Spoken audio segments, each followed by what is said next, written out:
So I want to show you an amazing little trick. And you even get to choose the ending. So first let me shuffle the cards as I ask you, what would you like? Jacks, queens, kings, or aces? And the spectator can choose whichever they like. So let's say in this case they say kings in this case, okay? So we're gonna go through the pack, and I don't want to make it easy on myself. So as I go by and I get to show everyone here, hopefully the glare isn't too bad. We see the kings. The first one is the king of clubs right here. Okay, the second one is the king of diamonds right here. Okay, the third one is the king of spades right here. And the last one is the king of hearts near the top, so I'll actually put it a little further down just to make it a little more difficult for myself. King of hearts right here. And nothing near the top. I want to be extra fair about this. Okay? And we're also going to use 2 cards as well. I want to build it up with a quick little trick. You're going to get excited. So I'll use 2 cards for this. I will use in this case, the 7 of spades and the, let's see. Let's go with, I'll do 10 diamonds. Okay, the 7 of spades and the 10 diamonds. Hopefully everyone can see the 2 cards here.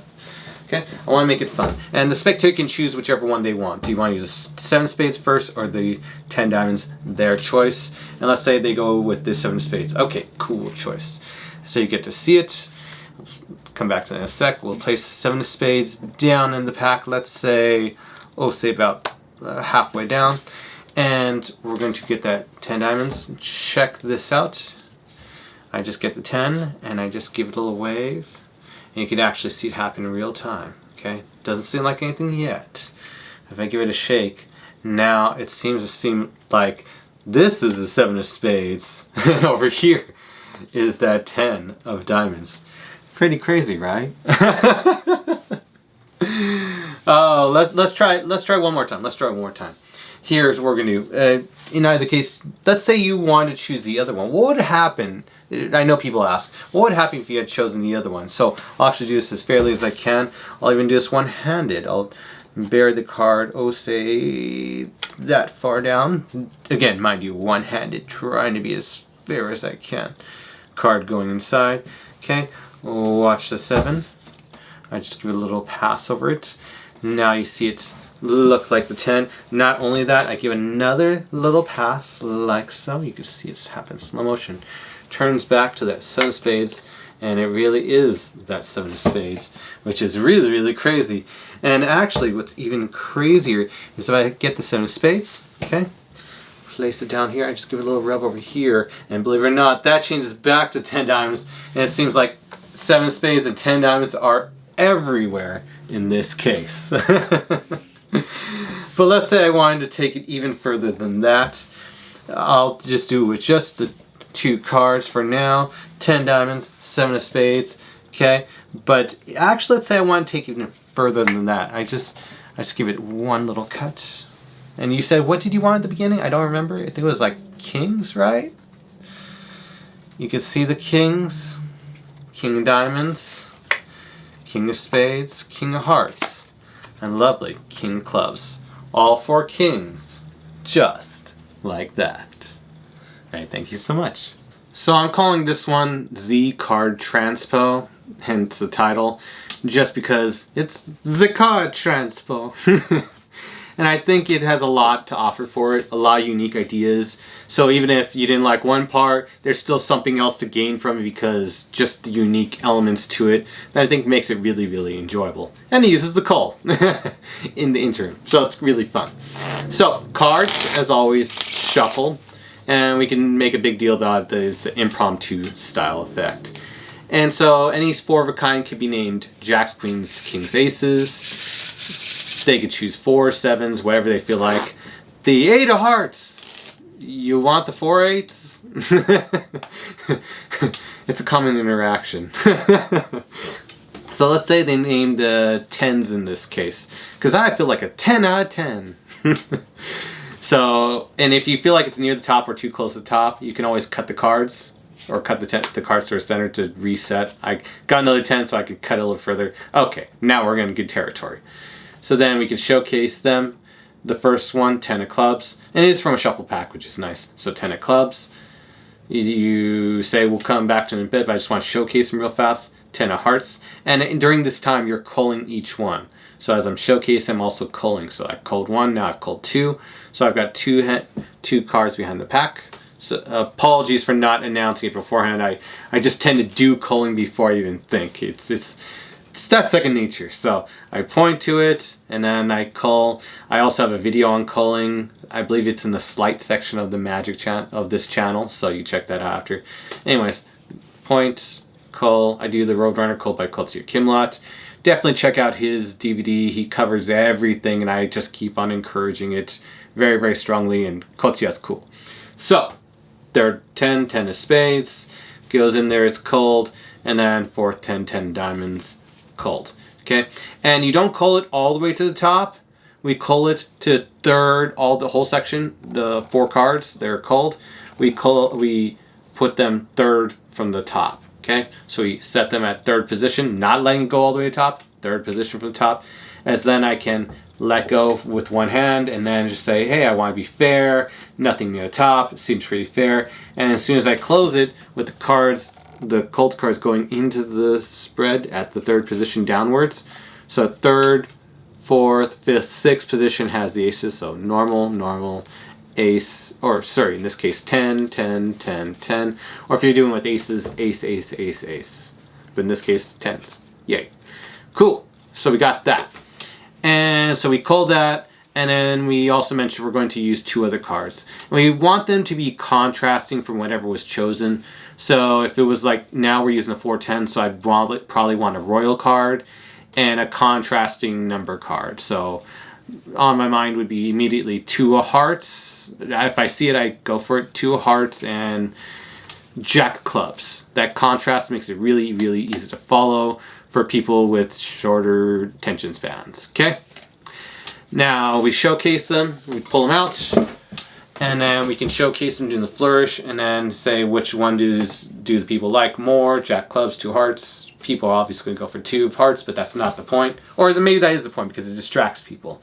And as they're being distracted by the whole question and everything, we're going to push off the top card, and we're going to use the hip to turn it over. It's a hip turnover lift. It can be done very casually. It can be done right at your side, right here. You obviously don't want to try, hey, look at this, or you want to catch motion of it. To cover it even further, I give the Magic Castle advice, which is to tilt your body. And by tilting your whole body, you can do the move out in the open, and no one can see anything because it's in the shadows. I'm looking at the camera right now, so I can make sure this is in line with everything. So I can literally be just doing all this motion, and no one can see anything. It's shaded. When it's out in the open, in many cases, Penn from Penn and Teller would understand this. No one's looking at him, so you could be out in the open about it, or a little bit more freestyle because they're all looking at Teller, as Penn would admit. In this case, you just want to be very casual and just do it. Maybe tilt so you can create any kind of shade if you need to, if you're surrounded and people are trying to look down or any which way. I get it, but there are leniency in certain cases. Anyways. We got the lift, okay? We got it. We got 1 card up. And this is one of those 2 extra cards that are below the 410. So we're already set up for the trick, to do this trick, this little transpo twice, which is really, really nice. Again, we don't want to flash this. This is just, the cards were normally here. We're showcasing the jack and the 2 hearts, asking which one they like. And during all that commotion, we now turn up the card right here, okay, secretly, okay? They mention whichever they like. You can get a finger break below this face-up card reverse, okay? And let's say they will obviously name the 2 hearts. It's just obvious. They're going to name 2 hearts, okay? Okay, or they could do a name jack clubs. It doesn't really matter. It truly doesn't. But let's say they go 2 hearts. And maybe you add more tension to it. Hey, you chose jack 2 hearts. That's the obvious choice. Or jack clubs. Oh, why that one? That's a different. So you want to put them all in that realm, so you're leading down the garden path, so whatever moves you do seems so impossible, like you haven't done anything yet. Okay, turn the double down. You could set in the first phase, and this will be labeled as because of this part right here, it's a table routine. Or you could have them hold on to the other one for a sec. Maybe you could have them hold on to it. Maybe it's not a table routine, but the case, just for the first phase, you set down, then you use your thumb to tilt the card up to the left, like so, tilting off. We then use our middle finger and thumb to clip off about half the pack. Okay, so we're taking the random card, okay, and we're setting it into the pack.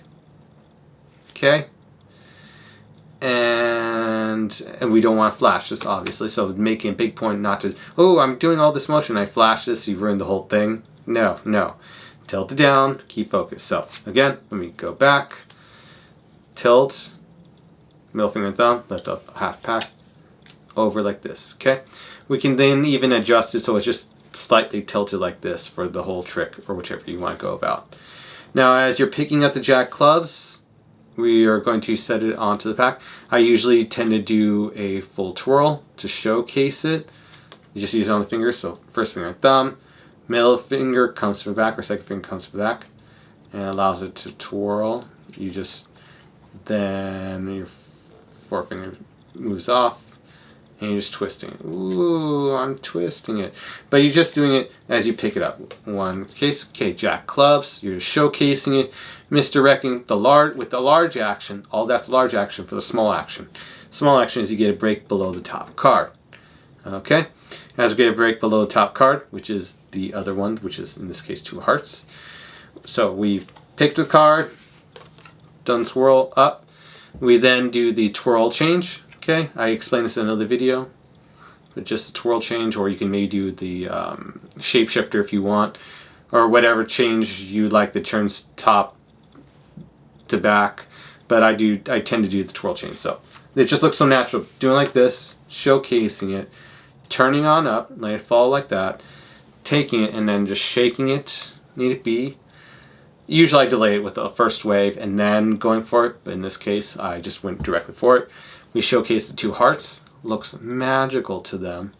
Okay, I can either set this right on, I think this would be a table routine, just because you have to set it down right here. People are amazed, they're like, wait, what? And you got the perfect opportune moment to do the J Sankey move, or where I sourced it from is J Sankey move, where you push in the middle card, which is a random card. You push it in as you take off the top card, and you tilt your hand so they can't tell the depth perception of the top card from the pack. You just take it out like so. So we just, thumb takes it out, other finger's grip, first, second, third finger, take it out, and just slap it on the table. So it's kind of interesting how just to see it work. So as you push it in, and it looks like you're turning up to show it, and as you're turning, it's kind of cool perception. This is just such a cool J Sankey move. As you push it in, so it looks like you're about to show it, and as you're showing it, you're pulling it out. Just showcase, I'm done with this. That's crazy. Whoa. And then they're freaking out. And then they see that, and now everything's copacetic. Seems like everything's all together. And during this opportune moment, you turn up one more card. You turn up the random card again, and you now ask, but what if I had done it with the jack of clubs? And you could do it again because the phasing is a little bit different, and yet also more fair. Now you can do it the same way as before. I tend to just make it a little bit harder on myself and yet also look more fair in the process. So turn jack clubs down.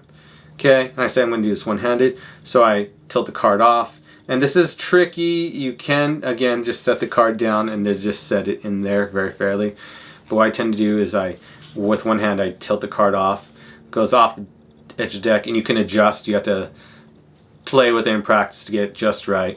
You find a spot where it can go into, and what you have to do is you have to relax the hand so the cards will naturally bevel, and so that they can bevel so you can just insert the card inside. So if I'm relaxed and I get the card, I get my thumb about the angel, I'd say, okay, and then I just readjust maybe, or maybe it's right here, and I get it inside. You hear the click, you play around till you find what works for you. In this case, I got to click right here with the thumb being, I guess, a little bit lower than the second angel right here.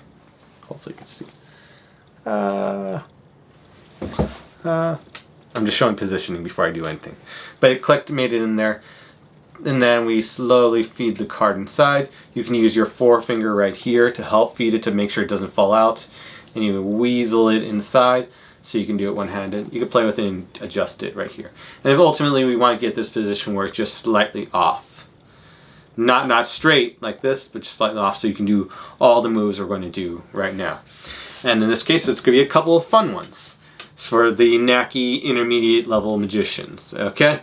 So the first one, we get the card like an ACR or a reset.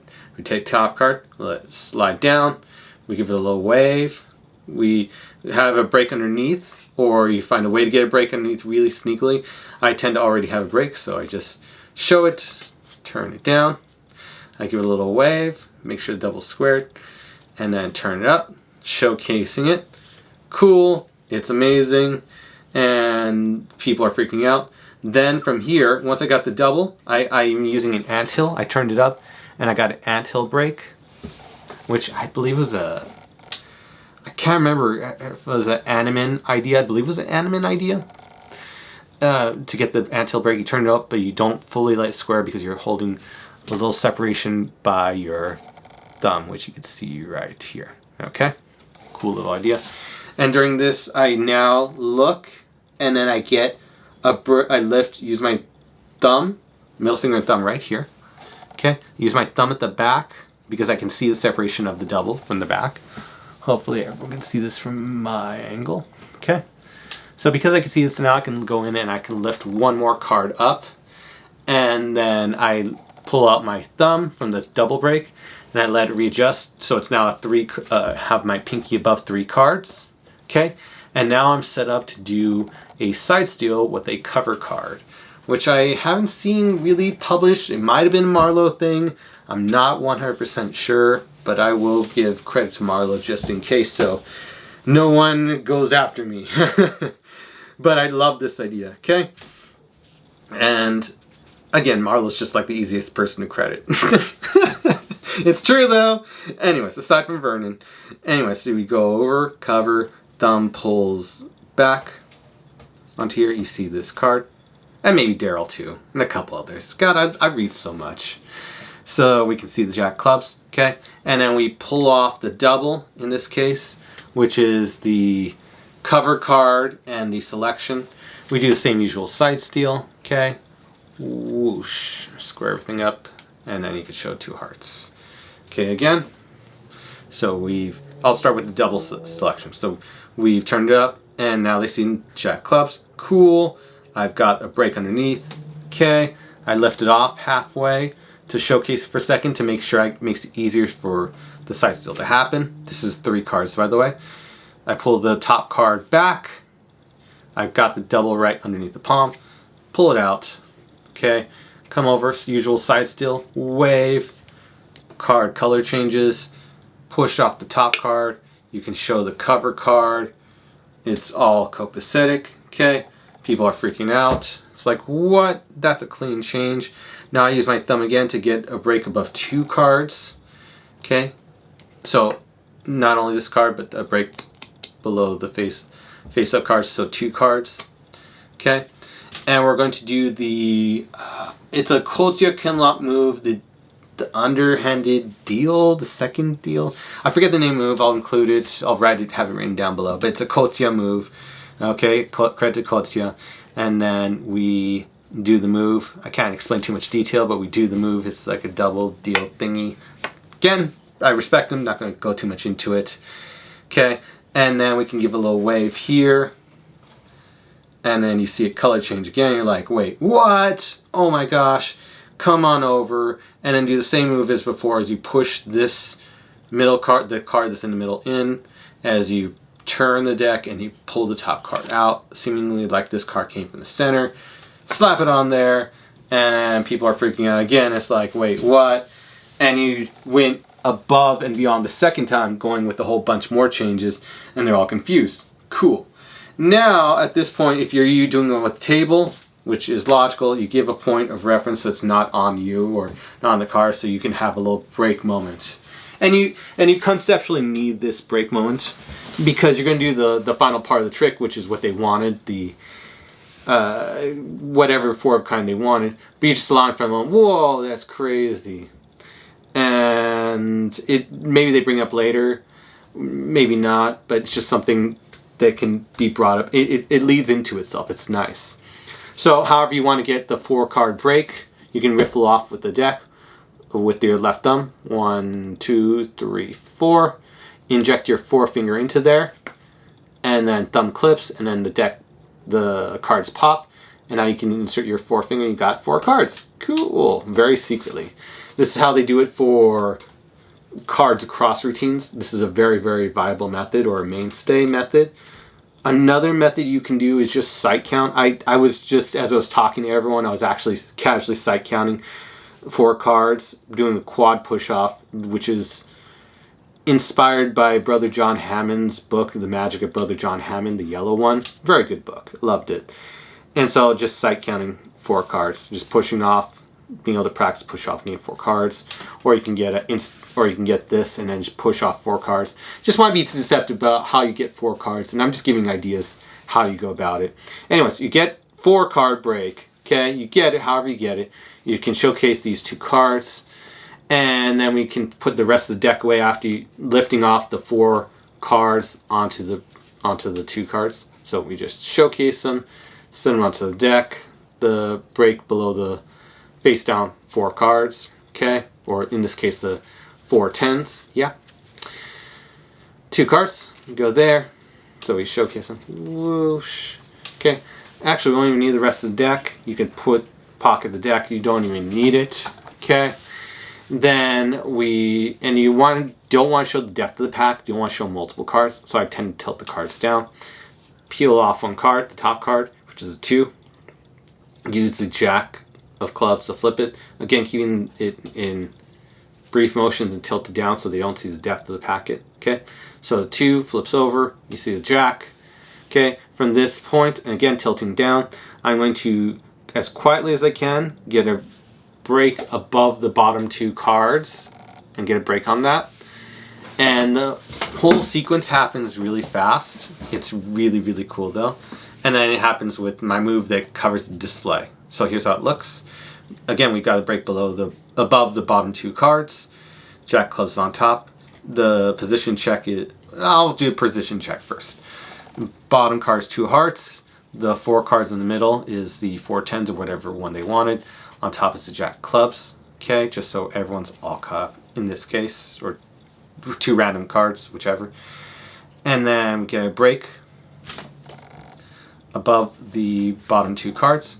We then simply turn over the top card. We then cut the bottom 2 cards. We had a break above. You take it to the top. And that's it. From here, we just push it through the hand. So again, use our thumb to push it on through as we tilt it our hand. Oh, and yeah, which one? I give it a rub here. Which 4 of kind did you want as you're pushing on through? I don't really recall. Was it the 10s? You're just confirming, and then they're freaking out as they see a 10 right here. Wait, what? You then come across corner to corner at the index right here. Okay, take the cards as you rotate it across. And now what we're going to do is just get a break above the bottom card. So you just peel off the lowest card. And this is my own sequence I came up with. I've never seen in any books or literature, but it's just a really, really nice sequence. It's like a buckle, but it's just a really cool display within the buckle. So credit to Arthur Buckley for the buckle thing. But just break above the bottom card, push off top card, push off second card. As you come across to take the 3rd card, you just casually come across to take the 3rd card, which is the whole packet. Take it, and then with the last card, we rotate. This is the convincer that everyone wants, that I've never seen. We turn this card down with a thumb. Then we use our middle finger to rotate it on up. Display it. And everyone sees this single. It seems like, okay. Most magicians think, okay, this final card he has to be holding out. No one would think this would be the 3rd card. So I do the display sequence. Okay. And from here it seems like, oh wow, he really isn't. Okay, maybe he has a gaff or something. I don't know. What is it? And then you take this last one. you clip it amongst the other 3 in a nice display fan, like so. Okay, the 3 cards are held as one, the 10 of diamonds in this case. Hopefully you can see it. But they're holding together very well with the firm grip. Okay, not too firm, but a decently firm grip, and you got it. And now you're able to make it very clean display of 4 cards. Turn and show 4 cards. You're able to show one hand freely, just be like this one little situation. Very, very nice positioning. Everyone's freaking out. It's like, how did you do that? You made a chase change out of nowhere. Whoa. And then when you're ready, your fingers take control of the top 3 cards. The bottom card goes right on top. You square everything. And now it depends on your reasoning on what you feel like doing next. Do you feel like doing another thing? The reactions are good and you feel like doing invisible palm aces, which I do teach my version on the channel, which is cool. You should check it out. Then what you should do in this case is just palm off the top card. Okay. You could adjust to make sure everything's in your pocket. Maybe adjust, whichever. Removing one card. And now you are in position to do invisible palm aces, with the last card being the double card. And you're in really, really good position territory. So you could just do the usual Ascanio and then just go right into your usual invisible palm aces. Lovely. I do have a tip on the final phase, and check out that video. It's really, really good on the invisible palm aces. That being said, or if you want to just end it, put away the cards. And you end it in a really nice manner. You did 2 pieces of magic. You see multiple changes. You see 2 cards out of nowhere turn into their 4 selection. They're very happy. You did a little multiple piece of magic, and you can walk on that. The idea for me was, how can I do a really show-stop piece, a bunch of little magical moments that you make them go, what the, you know. And then you walk in. Nice memories abound. And so this was my ode to just transpositions, 2 card transpositions. I think they have something to them. And I just wanted to make it, because, you know, with cards, you have, and the other added element of just being deceptive and everything, you could add a little bit more to it than would be a copper silver. Even though I love the copper silver, I do it all the time.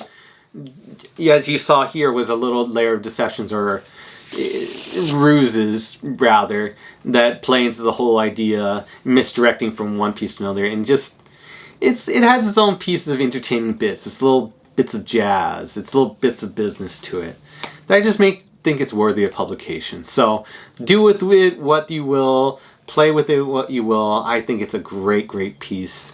And I should also mention that I finally fixed the channel.